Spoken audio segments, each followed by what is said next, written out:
We've got these images coming to us from Geelong today, Greg. The Prime Minister there in the corner of the screen, our viewers can see there. He's campaigning in Geelong. It's the home of the seat of Corio, held by the Deputy Labor leader Richard Marles, but also the 1% margin of Corangamite, held by Labor and Libby Coker, the representative there. Today, he and Angus Taylor focusing on the issue of a boost for the oil refinery. I think it's $250 million from memory for both the oil refineries domestically. But the reason I raise that off the back of the Ukraine discussion is because that conflict has raised a whole heap of sovereign capacity questions, not the least of which is the refiners themselves, Greg. Well, that's absolutely right. So this is a very good initiative by the government. I think they've been too slow on this stuff, but they're certainly moving in the right direction.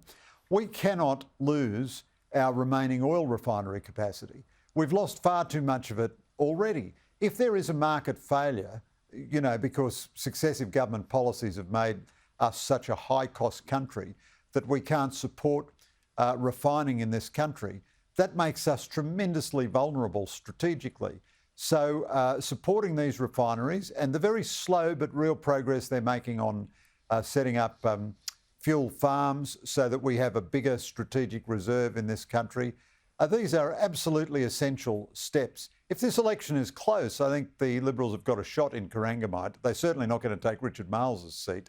But anything we can do to secure energy independence and self-reliance and secure supply chain contributes directly to our national security.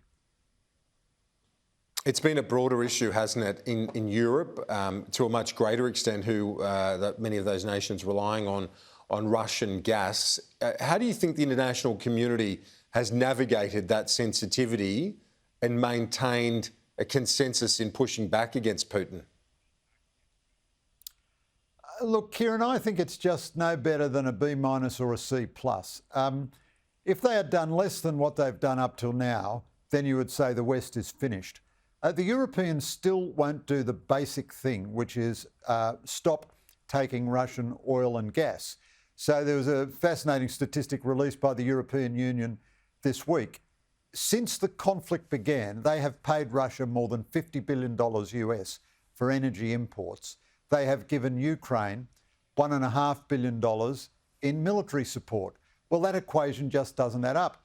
Today, in our own capital, we saw what I thought was a bizarre, almost a grotesque speech by the Greens leader, Adam Bandt, saying that he wants to kill the Australian gas industry.